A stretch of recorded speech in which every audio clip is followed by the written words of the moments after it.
Anyone can have a good idea, but the difference between those who have an idea and those who have a successful company is in the execution. These women figured out how they could transform a concept into a thriving company in New York City. And it all started with her big idea.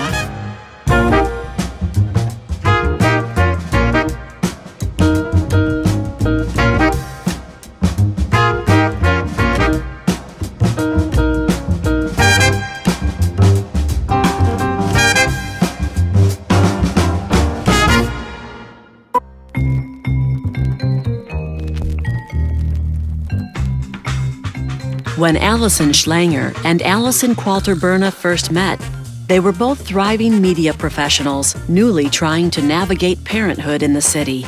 They quickly bonded over their mutual struggles and then decided to join forces to help other parents like them. The duo created the play space company Appleseeds, which then led to the nationally franchised program Songs for Seeds. My name is Allison Schlanger. I'm a founder of Appleseeds and Songs for Seeds franchising. My name is Allison Qualter-Berna, and I'm a founder of Appleseeds and Songs for Seeds franchising. Appleseeds is an all-in-one play space for children newborn to 5 years old. We have an indoor playground that provides a safe space for children growing up in New York City to come and play and learn. We also have 7 classrooms here in Chelsea, running about 100 classes a week in cooking, science, construction, ballet, music, art, and so much more. And we have various events happening for parents on issues affecting parents today.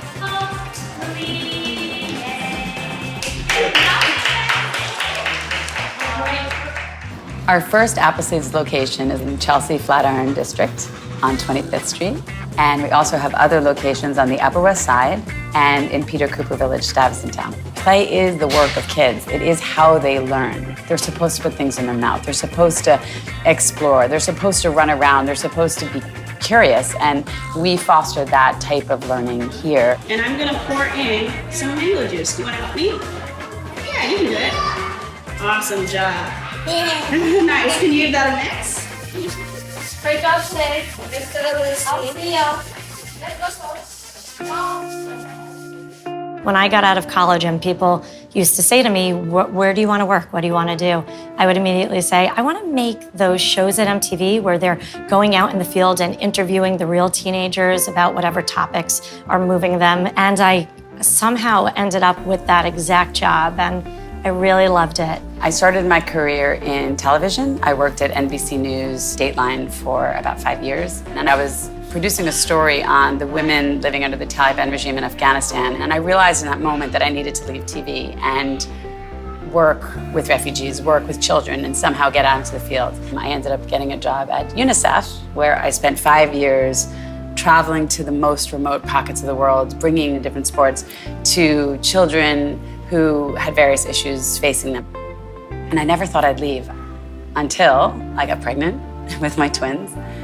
When I became a parent, there's a loneliness to it that I think people don't expect. And I didn't know exactly how to be a mom because A, I didn't have the playbook, but B, I just wasn't sure about how I was gonna blend work and life, and I was navigating a space that felt cloudy. It was a little bit surprising to me because I really loved my job and I never expected to leave it. And then things changed because I got pregnant and I didn't think that I could return to MTV and be the same producer, keep the same hours, travel with the same frequency that I could before I had children. But there was always something pulling at me that made me realize that maybe there was some sort of balance where I could still have a career outside of the home and be present for my children. And when Allison and I met in the music class, it was one of the things that we really bonded about. How can I balance my child with my career? Where's the job where I could bring my child to work? We would say, wouldn't it be great if we could have an indoor playground where we could go to any hour of the day? And we would start having this dream of, could we create that experience for New York City parents? And could we bring our own kids there as well? And so it was in those conversations that we kind of came together. And we got started immediately. In the beginning, Appleseeds was all self-funded. Once we found the space, we knew that we had 4 months to build before rent kicked in. So we did everything it took to get those doors open in time. We joined Madison Square Park Kids Fest. They have them twice a year. And this was our opportunity to get in front of families that lived in the Chelsea Flatiron area and tell them what we were thinking. The architectural renderings of what it would look like were on a white piece of paper, and we thought, oh my God, are people really gonna spend money on this piece of paper? And we stood behind that table, and we had members signing up that very day in the park. These people believed in us. They wanted the same thing we wanted. They had kids that were 1, 2, 3 years old going through the same exact experience, and we thought, I think we're onto something. Our very first founders meeting, as we still call them, was May 14th, 2006. And we opened our doors to Appleseeds on March 1st, 2007. And we had a line going out the door at 9 a.m. down 25th Street towards the park. I still remember the feeling like, we did it. I think this is right. I think this is something that's gonna stay. I think this is something the community wants.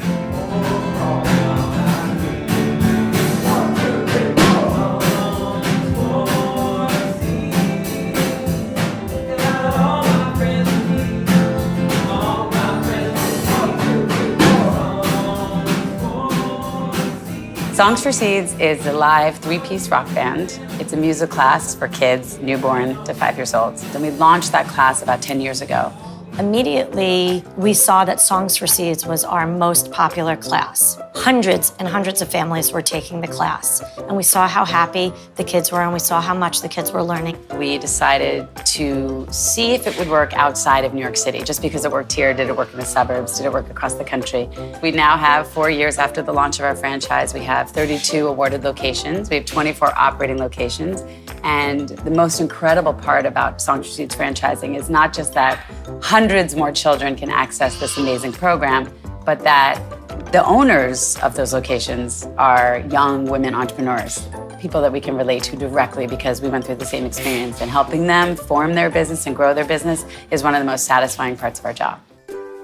If you have an idea and you have the drive to be an entrepreneur, you really just have to take a leap of faith. It's never gonna be the perfect time. You're never gonna have the perfect amount of money in the bank. You're never going to have absolutely everything in place.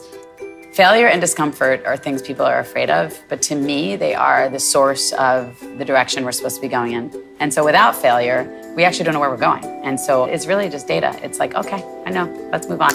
And in our business, we've done a lot of moments where it hasn't been that most happy-go-lucky 12 years. There have been dips and moments of things where, should we have done that, or did that work out right? And we have an expression, KMF. We always send each other emails, KMF. It means keep moving forward. It's literally the way we view failure. Okay, that happens, KMF.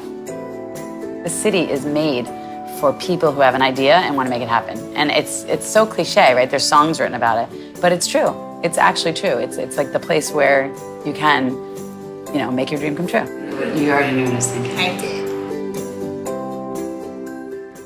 It took a brave leap of faith for each of these women to build their own companies, and they survived to tell the tale. Learn how others took the leap on the next episode of Her Big Idea.